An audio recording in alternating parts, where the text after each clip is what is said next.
Pastor Greer, thanks for joining me. Oh, thank you so much, Michael. Pastor J.D. Greer, author of the new book. It comes out October the 7th by Zondervan. It's called Everyday Revolutionary: How to Transcend the Culture War and Transform the World. I like that title. Why did you feel like this book was needed now? And how do you hope it speaks into our divided culture?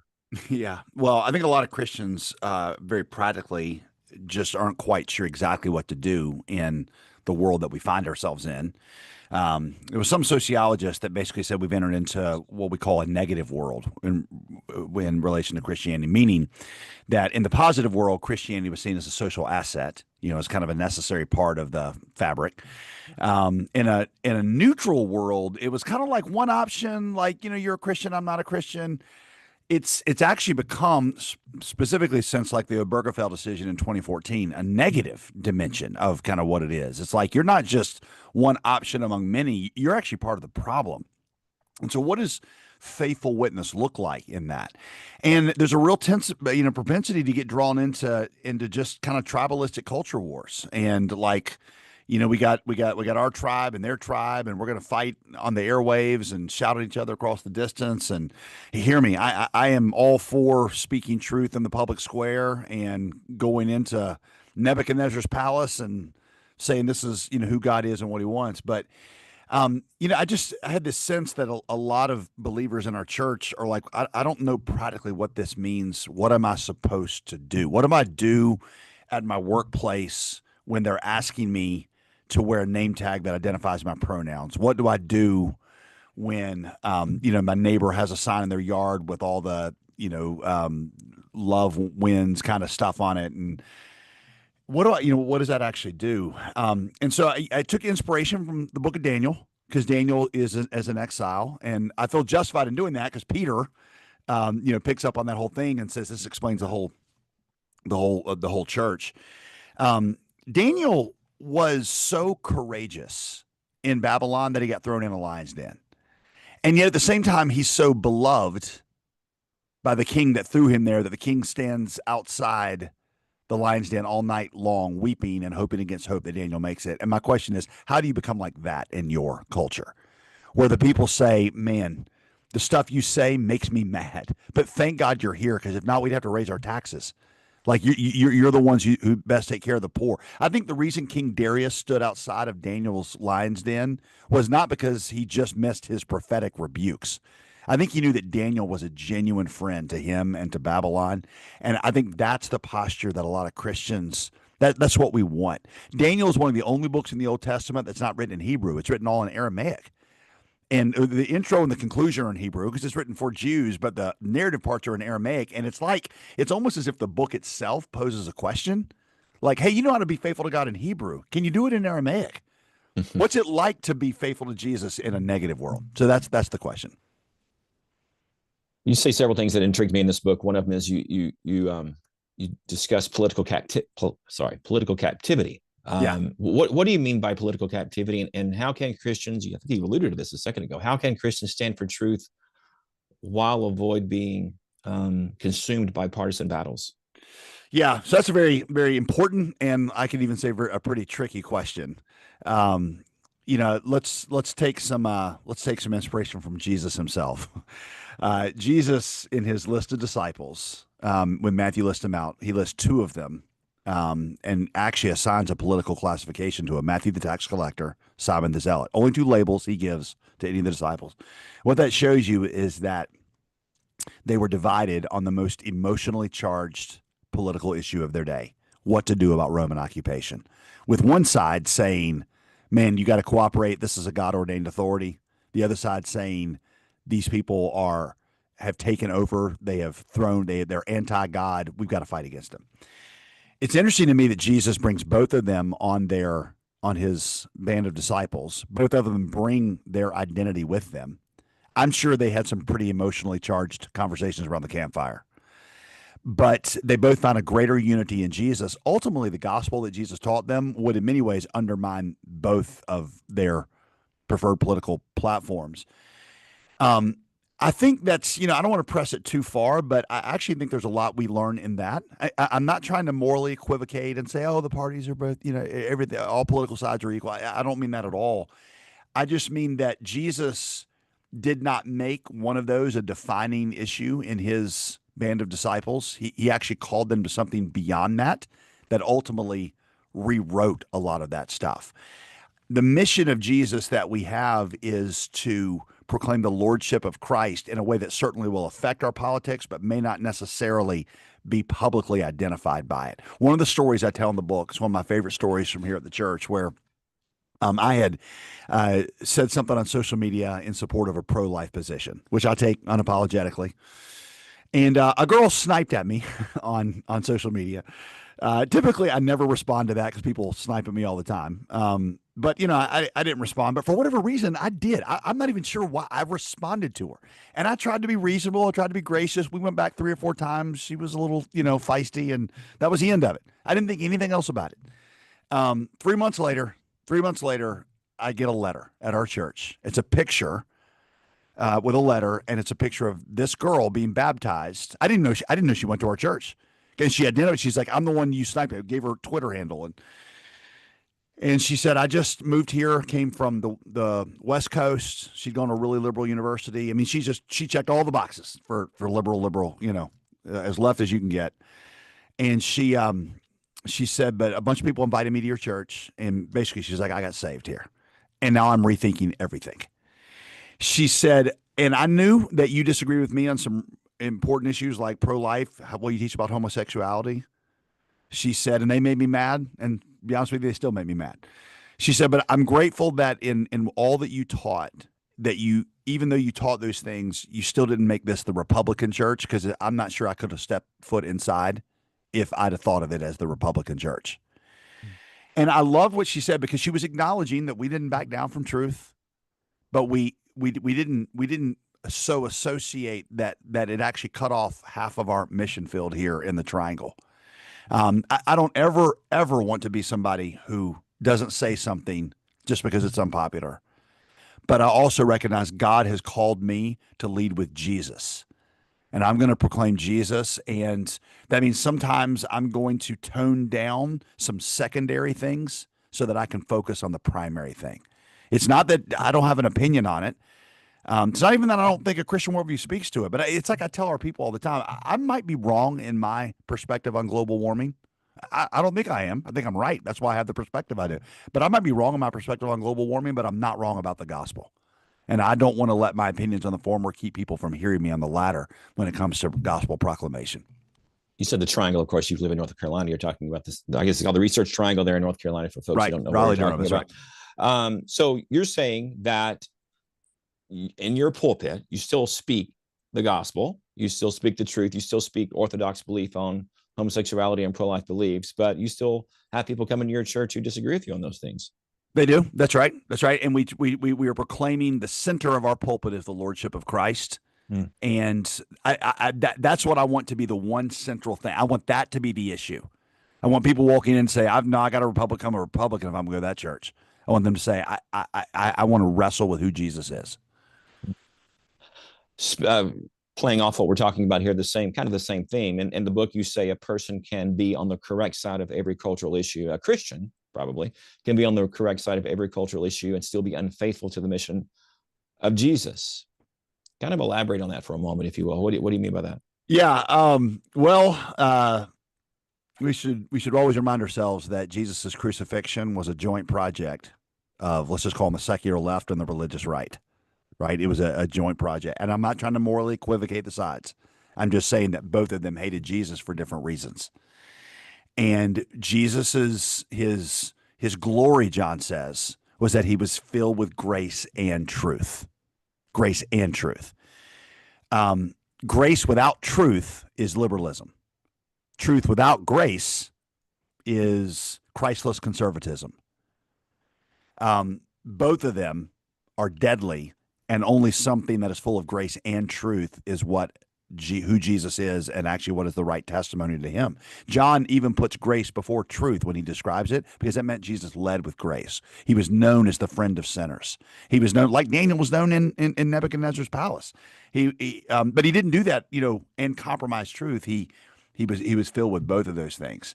What I mean by that statement is it's possible to speak with truth and do it without grace and still tell a lie about Jesus, because it puts you more with the Pharisees than it does who Jesus is.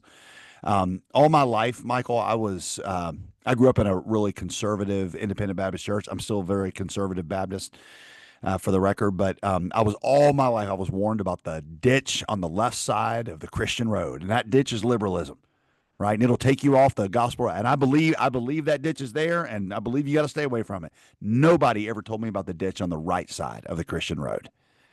It's like that old Scottish proverb: for every 1 mile of road, you got 2 miles of ditch. And that ditch will take you off the gospel road just as quickly.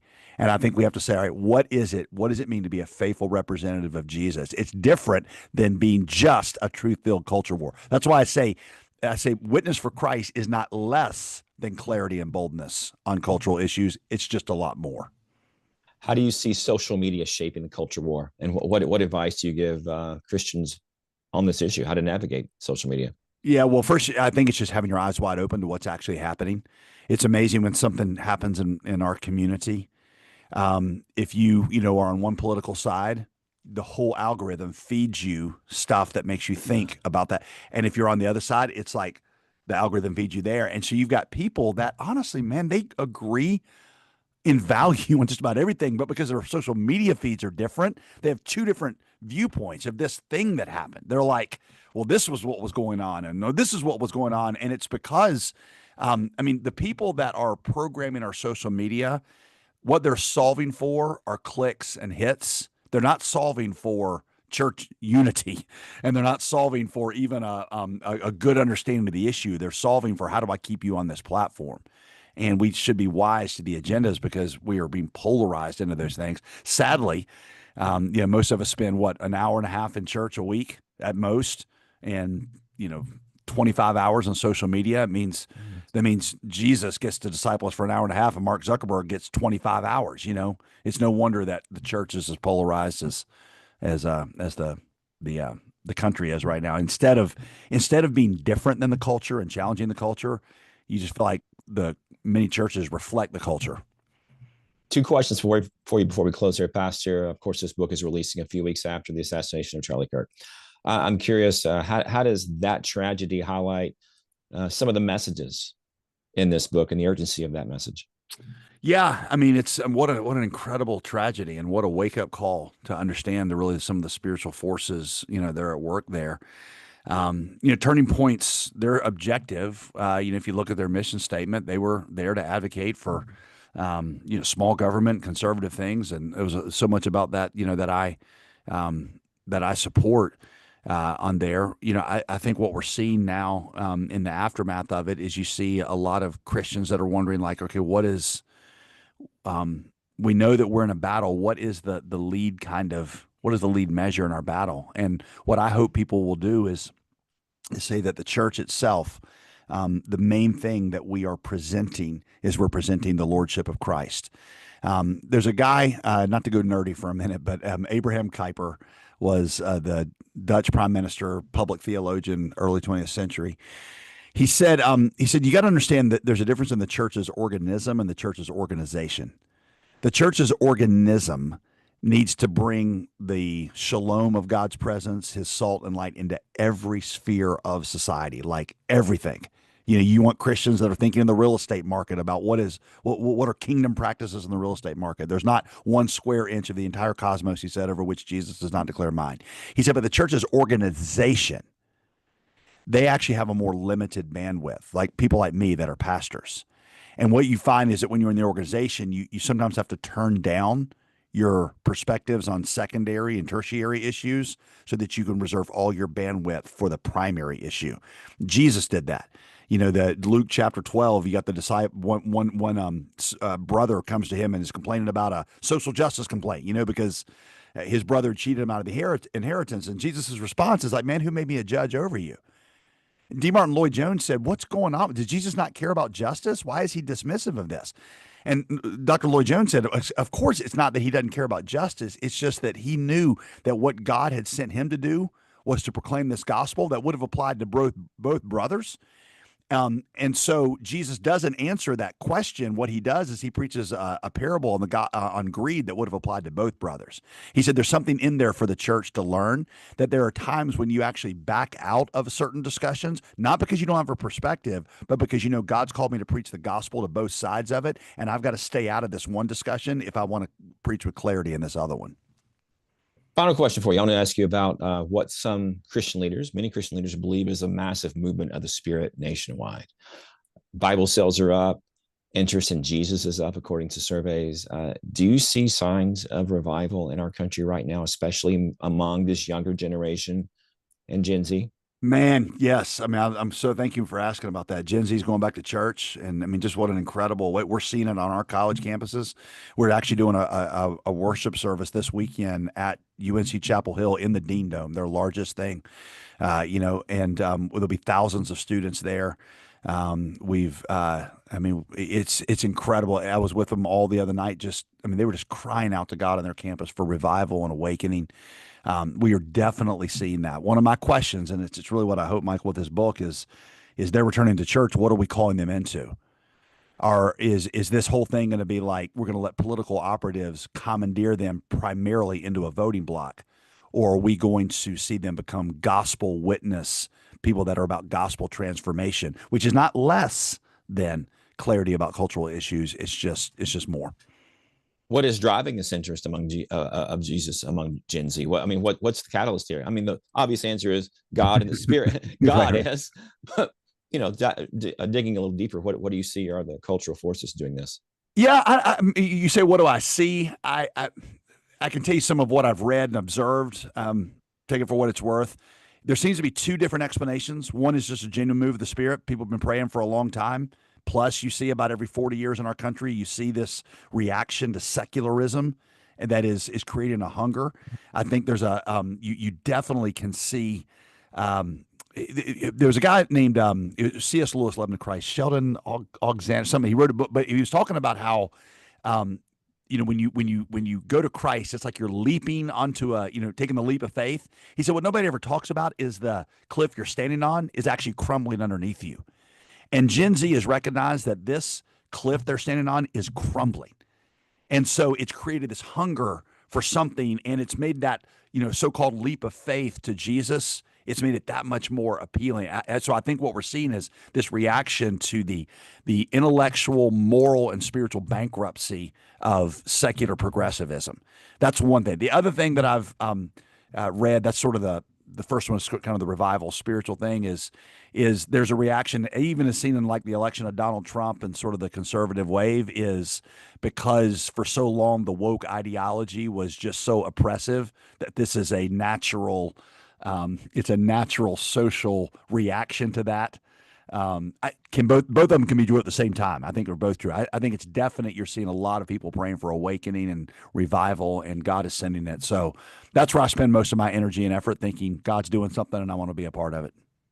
Let me ask you just one more question. I just want to summarize kind of what I think you're saying in this book.